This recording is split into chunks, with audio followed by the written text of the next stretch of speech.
जय हिंद, वंदे मातरम। दोस्तों, बीए प्रथम सेमेस्टर की समाज शास्त्र यानी कि सोशलॉजी की एक क्लास आपकी परसेंटेज में 4 चांद लगाने का काम करेगी। भाई साहब, मात्र इसी क्लास में यूनिट 2 का संपूर्ण गर्दा हम उड़ा देंगे, एक भी चीज बचेगी नहीं। और इसके बाद कोई दूसरी वीडियो भी देखने की जरूरत नहीं है, ना कहीं से पढ़ने की जरूरत है। भाई साहब, मात्र 10-10 15-15 मिनट की हम जो क्लास आपको देते हैं, एक क्लास में एक यूनिट जो है वो कंप्लीट हम कराते हैं। पूरी यूट्यूब पर छाती ठोक के ये दावा रहता है कि कंटेंट अपना पूरी यूट्यूब पर सबसे दमदार रहेगा और असरदार रहेगा साहब। और जिस विश्वास से आप हमारी क्लास देख रहे हैं भाई साहब, हम आपके विश्वास पे खरे उतरेंगे। बस इस भाई पर विश्वास जरा बना लीजिएगा। सबसे पहले शॉर्ट प्रश्नों को हम पढ़ लेते हैं, उसके बाद लॉन्ग प्रश्नों को हम कवर करेंगे। चलिएगा, बात करेंगे पहले प्रश्न की, बस फोकस जरूर बनाइएगा। देखो भाई, समाजशास्त्र और निर्विज्ञान क्या है, इनमें हमें भाई संबंध आपको पता करना है कि समाजशास्त्र और निर्विज्ञान में क्या संबंध है, एंथ्रोपोलॉजी और सोशलॉजी में क्या संबंध है। बहुत अच्छी बात है, फोकस बनाइएगा, समझते हैं। देखो भाई, दोनों क्या है, मानव जीवन और समाज का जो है वो अध्ययन करते हैं, दोनों ही करते हैं। निर्विज्ञान भी करती है और समाजशास्त्र भी करती है। लेकिन क्या है भाई, निर्विज्ञान क्या है, एंथ्रोपोलॉजी क्या है, ये मुख्यतः आदिम समाजों और सांस्कृतिक विकास पर ये केंद्रित होते हैं। अच्छा, आदिम समाज क्या है, तो भाई आदिम समाज के जो व्यक्ति होते हैं वो प्रकृति से ज्यादा जुड़ाव रखते हैं, उन्हें तकनीक की व्यवस्था से ज्यादा क्या नहीं होता है, मतलब नहीं होता है। वो क्या करते हैं भाई, सामुदायिक केंद्रों में वो रहते हैं, अपनी संपत्ति हर चीज को क्या करते हैं आसपास, मोस्टली हम कहें वो शिकार पर निर्भर रहते हैं, है ना, और प्रकृति से उनका ज्यादा जुड़ाव रहता है। उम्मीद करता हूं कि ये बात आपके माइंड में फिट हो गई होगी, आप समझ गए होंगे। बात करें समाजशास्त्र जो है, सोशलॉजी आधुनिक जटिल समाजों और उनकी संस्थाओं पर ध्यान देता है। सरल भाषा में हम समझेंगे, आसान भाषा में, कि भाई एंथ्रोपोलॉजी जो है वो अतीत प्लस आदिम समाज जीवन, और सोशलॉजी क्या है, वर्तमान और आधुनिक जीवन पर क्या करता है, ध्यान केंद्रित करता है। जैसे कि एंथ्रोपोलॉजी किस पे करेगा, तो आपने कहा अतीत पे और आदिम जीवन पे करेगा। अच्छा, समाजशास्त्र किस पे करेगा, तो आपने कहा सर वर्तमान पे करेगा। ये अतीत माने पिछला, पास्ट की तरफ जाता है। और ये किसका करता है, तो आप कहेंगे सोशलॉजी वर्तमान और आधुनिक जीवन की बात यहाँ पे होती है। बहुत अच्छी बात है, बहुत बढ़िया तरीके से हम चीजों को पढ़ते हुए चल रहे हैं। बात करेंगे प्रश्न नंबर 2 की, समाजशास्त्र और अर्थशास्त्र में जो है वो क्या संबंध है, सोशलॉजी और इकोनॉमिक्स में क्या संबंध है, आपको बताना है। देखिएगा, अर्थशास्त्र जो है वो धन, उत्पादन, उपभोग और वितरण का अध्ययन करता है। कौन करता है अध्ययन, तो आपने कहा सर अर्थशास्त्र करता है। अच्छा, समाजशास्त्र क्या देखता है, तो भाई समाजशास्त्र देखता है कि आर्थिक क्रियाओं का समाज पर क्या प्रभाव पड़ता है। सिंपल सी बात है। देखिएगा, उदाहरण के साथ हम समझते हैं, बेरोजगारी केवल आर्थिक समस्या नहीं है बल्कि सामाजिक समस्या भी है। ये क्या है भाई, यही तो समझदारी है ना। ये 10 से आपको उम्मीद करता हूं कि सारी चीजें समझ में आ गई होंगी। बात करेंगे प्रश्न नंबर 3 की, जो आपके डिस्प्ले पे रहेगा, कि भाई समाजशास्त्र और इतिहास में आप संबंध बता दो। ठीक है, एंथ्रोपोलॉजी में समझ लिया, इकोनॉमिक्स में समझ लिया, अब हमें हिस्ट्री के साथ संबंध और बताओ समाजशास्त्र का, तो हम जरा समझते हैं। देखिएगा, इतिहास क्या है, घटनाओं का, है ना, घटनाओं का जो कालक्रम है वो इतिहास हमें देता है कि पहले क्या हुआ, पहले क्या हुआ, है ना, ये सब चीजें बताता है। समाजशास्त्र क्या कहता है, तो उन्हीं घटनाओं का वैज्ञानिक जो विश्लेषण है वो समाजशास्त्र करता है। बहुत अच्छी बात है, बहुत अच्छे और उम्दा तरीके से हम चीज समझ गए हैं। चलेगा, नेक्स्ट चीज को हम समझते हैं कि भाई जो समाजशास्त्र है उन्हीं घटनाओं का वैज्ञानिक विश्लेषण करता है। इस बात को भी आप माइंड में रखिएगा। उदाहरण के रूप में हम समझते हैं कि स्वतंत्रता संग्राम जो है ना, तो हिस्ट्री का जो विषय है ना, स्वतंत्रता संग्राम क्या है, हिस्ट्री का विषय है कि पहले क्या हुआ, है ना, 1857 की क्रांति हुई, है ना, जो सब चीजें हैं, और प्लस उसका जो समाज पर प्रभाव है वो क्या है, वो सोशलॉजी का विषय है। समझ गए बात, उम्मीद करता हूं कि भाई आप समझ गए होंगे। देखिएगा, 1857 का जो संग्राम हुआ वो हिस्ट्री का विषय हो गया, लेकिन समाज पर उसका क्या प्रभाव पड़ा, यह समाजशास्त्र यानी कि सोशलॉजी का विषय हो गया। उम्मीद करता हूं कि ये बात भी आपके माइंड में फिट हो गई होगी। अब जरा हम समझते हैं कि समाजशास्त्र और मनोविज्ञान में जो है फर्क क्या है। अब हम फिलॉसफी के साथ इसको हम जोड़ के समझते हैं। देखिएगा, मनोविज्ञान क्या है, फिलॉसफी जो है व्यक्ति के मन और व्यवहार का अध्ययन है ना। मनोविज्ञान क्या है, व्यक्ति के मन का और व्यवहार का अध्ययन है। अच्छा, समाजशास्त्र क्या है, तो भाई समाजशास्त्र जो है वो सोशलॉजी इसको कहते हैं, और समूह, समाज और संस्थाओं का अध्ययन जो है वो क्या है, तो आपने कहा सर ये सोशलॉजी हो जाएगा। अच्छा, उदाहरण में हम समझेंगे।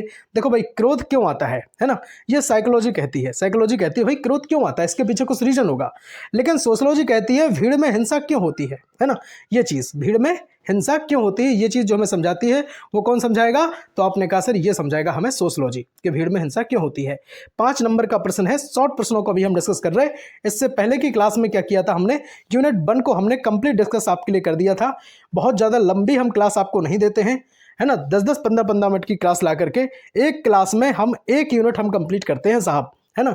और पूरे यूट्यूब पर सबसे दमदार और सरदार कंटेंट देते हैं, छाती ठोक के देते हैं, और दावा रहता है कि आप मैच कर लीजिएगा। ग्रेजुएशन का एक ही मतलब है, वो है एम विद सर्व स्टडी प्लेटफॉर्म। बात करेंगे 5 नंबर प्रश्न की, समाजशास्त्र और राजनीति शास्त्र जो है पॉलिटिकल साइंस में क्या अंतर है। समझेंगे एक बार राजनीति शास्त्र के साथ और इसका अंतर समझ लो। तो राजनीति शास्त्र जो है पॉलिटिकल साइंस है, शासन, सत्ता, सरकार और कानून का अध्ययन, इसे ये आता है राजनीति शास्त्र के अंतर्गत। क्या क्या आता है भाई, शासन आता है, सत्ता आती है, सरकार आती है, आता है, और क्या आती है भाई, कानून का अध्ययन आता है। ये सब किसके अंतर्गत आएगा, तो आपने कहा सर राजनीति शास्त्र के अंतर्गत, पॉलिटी के अंतर्गत आएगा। अच्छा, समाजशास्त्र के अंतर्गत, सोशलॉजी के अंतर्गत क्या आएगा, तो इन राजनीतिक संस्थाओं का समाज पर जो सामाजिक प्रभाव है वो क्या पड़ेगा, वो आता है सोशलॉजी के अंतर्गत। समझ गए बात, चलिएगा। अब जरा हम समझते हैं इसको एक उदाहरण के रूप में। जैसे आरक्षण नीति है ना, कानून है, तो ये सब क्या आएगा, पॉलिटिकल साइंस के अंतर्गत आएगा। लेकिन जाति व्यवस्था पर उसका प्रभाव क्या पड़ेगा, तो ये आएगा सर आपका सोशलॉजी के अंतर्गत। इसलिए मैंने उदाहरण के साथ चीज़ों को लिखा है ना। लॉन्ग प्रश्नों को अब हम डिस्कस कर रहे हैं, ठीक है। बहुत अच्छे और बेहतरीन उम्दा कंटेंट के साथ आप चीज़ों को पढ़ रहे हैं, है ना। वीडियो पसंद आ रही हो, अच्छी लग रही हो, तो मुझे लगता है एक लाइक करने में कोई गुनाह नहीं है ना। अगर अच्छा लग रहा हो, हेल्पफुल लग रहा हो, तो आप लाइक कर सकते हैं।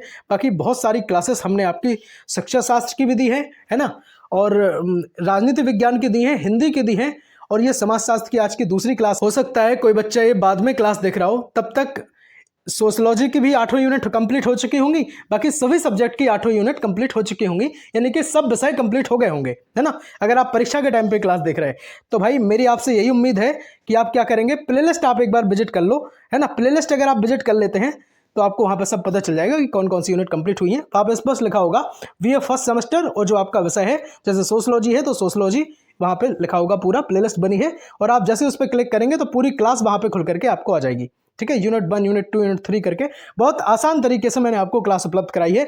जो लोग पेड कोर्सेज देते हैं उनके मुंह पर इस तमाचे का काम करेगी मेरी सारी वीडियो, देख लीजिएगा। बात करेंगे पहले प्रश्न की, लॉन्ग में मैं बात कर रहा हूं, समाजशास्त्र और नृविज्ञान, एंथ्रोपोलॉजी की अगर बात करें तो इनके बीच समानता और अंतर को हमें स्पष्ट करना है। बहुत सिंपल सा क्वेश्चन है, आपके माइंड में हम फिट कर देंगे, देखिएगा भाई। समाजशास्त्र और नृविज्ञान दोनों ही मानव जीवन, संस्कृति और समाज का अध्ययन करते हैं।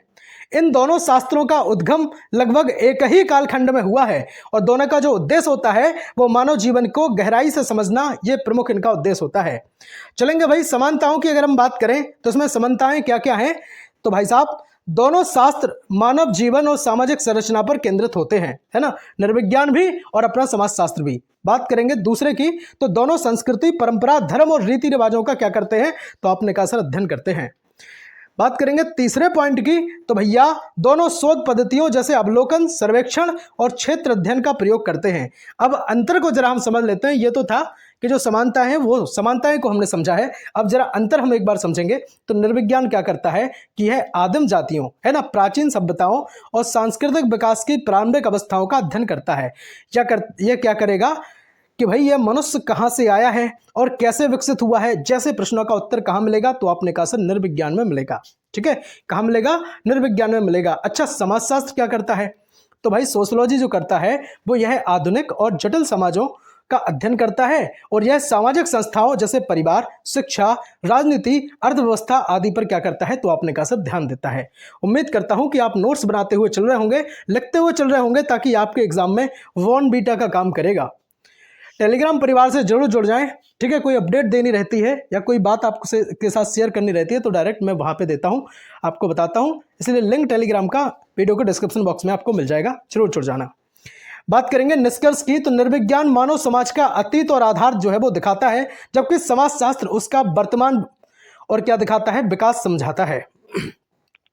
चलेगा। इसलिए दोनों का जो संबंध है माता पिता और संतान जैसा होता है। निर्विज्ञान नींव है और समाजशास्त्र क्या है साहब, इमारत है। समाजशास्त्र क्या है, तो आपने कहा सर इमारत हो जाएगा।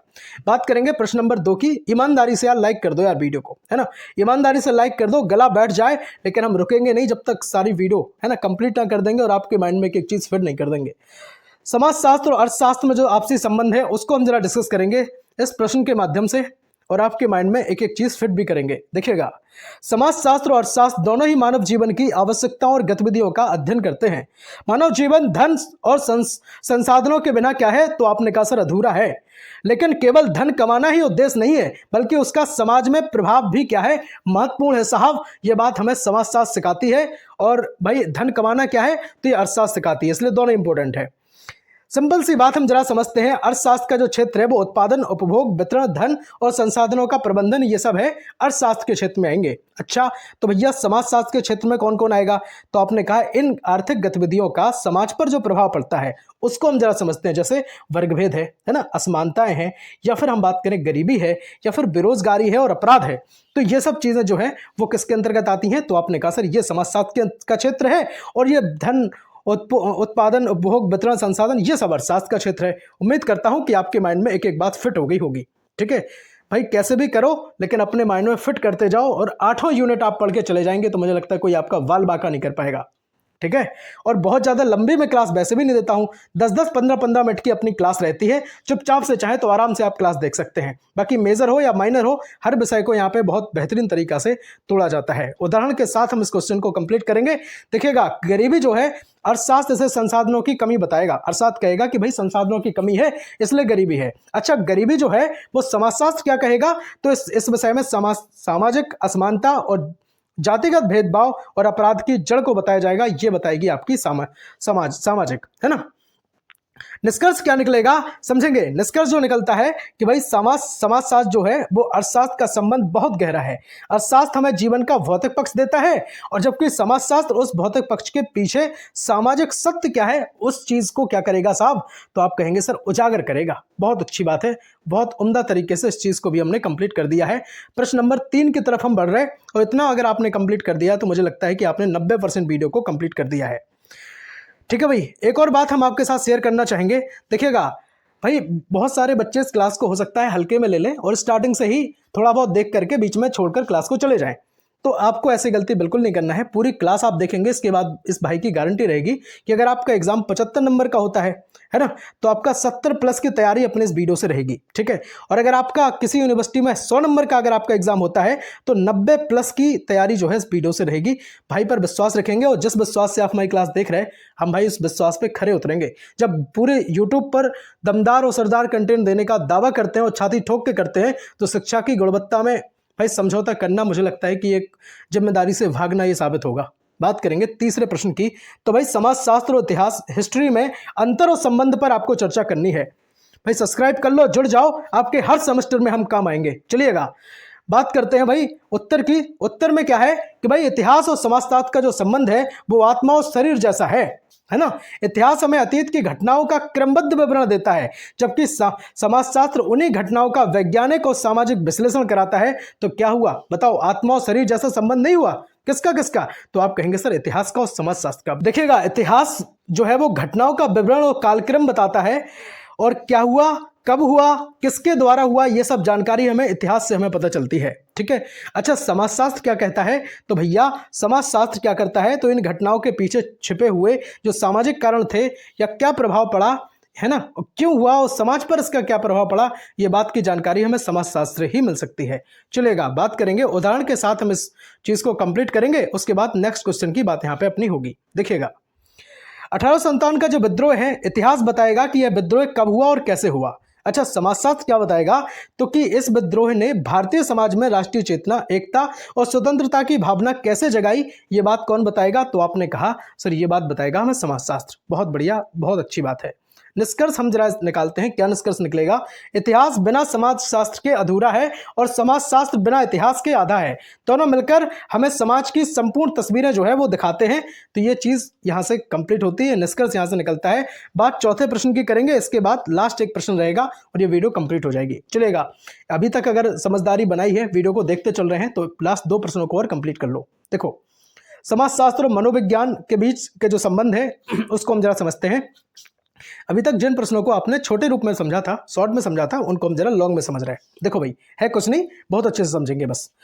मनोविज्ञान और समाजशास्त्र जो है वो दोनों मानव व्यवहार से संबंधित हैं, लेकिन दृष्टिकोण इनका क्या है? अलग अलग है। देखिएगा, मनोविज्ञान यानी कि साइकोलॉजी, समझते हैं कैसे? देखो भाई, तो भाई जो व्यक्ति विशेष के मन, विचार, भावनाएं और व्यवहार का अध्ययन जो है वो मनोविज्ञान मनोविज्ञान के अंतर्गत किया जाता है। अच्छा, यह बताता है कि कोई व्यक्ति कैसे सोचता है और जो महसूस है वो कैसे करता है, प्रतिक्रिया करता है। तो ये सब जानकारी किससे मिलेगी? तो आप कहेंगे सर ये तो मनोविज्ञान से मिलेगी। अच्छा, समाजशास्त्र से कैसी जानकारी मिलेगी? सोशियोलॉजी से क्या मिलेगा उसको जरा हम समझें। तो व्यक्ति को अकेला नहीं देखता, बल्कि समूह और समाज के साथ जोड़कर देखता है। ये कौन देखता है? तो ये सोशियोलॉजी अपनी समाजशास्त्र देखती है। यह बताता है कि सामाजिक परिस्थितियां व्यक्ति के व्यवहार को कैसे प्रभावित करती हैं, है ना। चलिएगा, उदाहरण के तौर पे हम जरा एक लाइन में आसान भाषा में चीजों को क्लियर करेंगे कि देखिएगा, मनोविज्ञान कहेगा कि बच्चा चोरी क्यों करता है। अच्छा, समाज कहेगा कि समाज में चोरी की प्रवृत्ति क्यों बढ़ रही है। सिंपल सी बात है। उम्मीद करता हूं कि आपके माइंड में एक एक चीज फिट मैंने की होगी, और यही अपनी खासियत भी है कि एक एक बात आपके माइंड में फिट करते हैं साहब, तभी हम पूरी यूट्यूब पर सबसे बेस्ट और बेहतरीन कहलाते हैं। ग्रेजुएशन की क्लासेस का मतलब भी यही होता है कि एमएस शिवम स्टडी प्लेटफॉर्म पर आओ, अपनी सारी क्लास प्लेलिस्ट खोलकर अपनी सारी क्लास पढ़ लो। 10-10, 15-15 मिनट की क्लास है, 1-1.25 घंटे में पूरी यूनिट आपकी कंप्लीट हो जाएंगी, है ना। बस आराम से कंप्लीट करो, एग्जाम देने जाओ और बिना टेंशन के, है ना, टेंशन फ्री हो जाओ। आप टेंशन फ्री हो सकते हैं एमएस शिवम स्टडी प्लेटफॉर्म को सब्सक्राइब करके और हमसे जुड़ करके, अपनी फैमिली का हिस्सा बन करके। बहुत बढ़िया, बहुत अच्छे से चलेंगे। निष्कर्ष के तौर पर हम समझते हैं, देखिएगा, मनोविज्ञान व्यक्ति की मानसिकता का विश्लेषण करता है, जबकि समाजशास्त्र समूह और समाज की संरचना को, दोनों एक दूसरे के जो पूरक हैं, जैसे एक फूल की खुशबू और एक क्या है, उसका रंग है साहब। एक फूल की खुशबू है और एक रंग है, ठीक है, बहुत अच्छी बात है।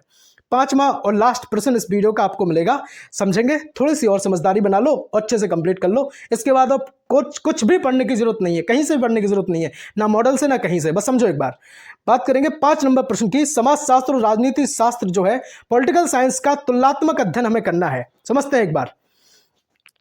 देखिएगा, राजनीति शास्त्र जो है, राजनीति शास्त्र और समाजशास्त्र का संबंध बहुत गहरा है, क्योंकि राजनीति भी समाज का ही एक हिस्सा है। राजनीति शास्त्र जो है, पॉलिटिकल साइंस, शासन, सत्ता, कानून, सरकार और राजनीतिक संस्थाओं का जो है वो अध्ययन जिसके अंतर्गत किया जाता है, वो राजनीति शास्त्र है, पॉलिटिकल साइंस है। चलिएगा, और इसका मुख्य जो केंद्र बिंदु है वो राज्य और उसका संचालन होता है। अच्छा, समाजशास्त्र के साथ हम कैसे देखते हैं? देखिएगा, समाजशास्त्र में यह देखता है कि राजनीतिक संस्थाएं जो हैं वो समाज को कैसे प्रभावित करती हैं, है ना। अच्छा, समाज में जो शक्ति है, अधिकार है, कानून है और निर्णयों का जो असर है वो कैसा पड़ता है, ये सब चीजें जो है वो कौन देखता है? तो आपने कहा सर समाजशास्त्र देखता है। उम्मीद करता हूं कि ये बात भी आपके माइंड में फिट हो गई होगी। चलेगा, अब थोड़ा सा हम क्या करते हैं, उदाहरण के माध्यम से इस चीज को हम कंप्लीट करते हैं।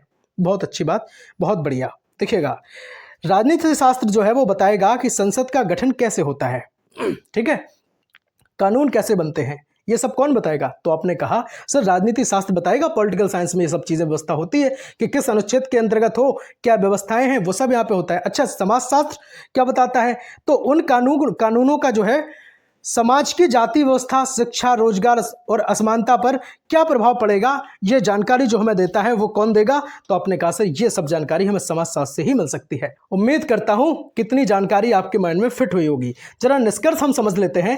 राजनीति शास्त्र सत्ता को समझता है, जबकि समाजशास्त्र क्या है? सत्ता के सामाजिक परिणाम दोनों को समझता है। दोनों का जो संबंध है एक सिक्के के 2 पहलुओं जैसा है, अलग होकर भी एक दूसरे से जुड़े हैं। इस तरह से जो समाजशास्त्र है अपना, वो सब चीज़ों से जुड़ा हुआ है। चलेगा, समाजशास्त्र की प्रथम यूनिट को हमने कंप्लीट किया था बहुत उम्दा और बेहतरीन कंटेंट के साथ, ठीक है, और संपूर्ण कंप्लीट कर दी थी एक ही यूनिट में, एक ही वीडियो में, है ना। बहुत ज़्यादा लंबी वीडियो वैसे भी नहीं बनाते हैं, 10-10, 15-15 मिनट की क्लासेस होती हैं। प्लेलिस्ट एक बार विजिट कर लें। राजनीति विज्ञान की भी 5 यूनिट अभी तक कंप्लीट हो चुकी हैं, लेकिन अगर आप बाद में क्लास देख रहे हैं तब तक हो सकता है सभी विषय कंप्लीट हो गए होंगे और 8 यूनिट सबकी हो गई होंगी। तो एक बार मैं आपसे बार बार कह रहा हूँ सर प्लेलिस्ट एक बार विजिट जरूर कर लें, ठीक है, हिंदी साहित्य की जो क्लास हमने कंप्लीट कराई है उसके लिए भी कर लें, राजनीति के लिए भी कर लें। ठीक है, शिक्षा शास्त्र की भी हमने अभी ये 1 या 2 यूनिट कंप्लीट कराई हैं, लेकिन अगर आप बाद में क्लास देख रहे हैं, मैं फिर से वही कहूंगा, तो यूनिट सारी आ चुकी होंगी। प्लेलिस्ट एक बार विजिट कर लें, टेलीग्राम चैनल से जरूर जुड़ जाएं, वहां पर मैं प्लेलिस्ट की डायरेक्ट लिंक देता हूं आपको। ठीक है, फिलॉसफी दर्शन शास्त्र अगर आपका विषय है तो इसकी भी काफी यूनिट कंप्लीट कराई हैं। मेजर या फिर माइनर सब्जेक्ट के रूप में फूड न्यूट्रिशन एंड हाइजीन आपका है, भोजन पोषण एवं स्वच्छता आपका विषय है। तो भाई साहब इसमें एक वीडियो में बहुत सारी चीजें हमने कंप्लीट कराई थी, जैसे संतुलित आहार है, पोषण है, पोषक तत्व है, विटामिन, खनिज, लवण, कार्बोहाइड्रेट, प्रोटीन, जल, वसा, है कि नहीं। सेल्समैन से बहुत सारे विषयों को हम आपके लिए कंप्लीट कराते आए हैं और कराते रहे हैं। ठीक है, मॉडल पेपर पहले हमने बहुत सारी चीज़ें अवेलेबल कराई थी, लेकिन अब नई क्लास 2025-26 के लिए हम दे रहे हैं, नए तरीके से दे रहे हैं।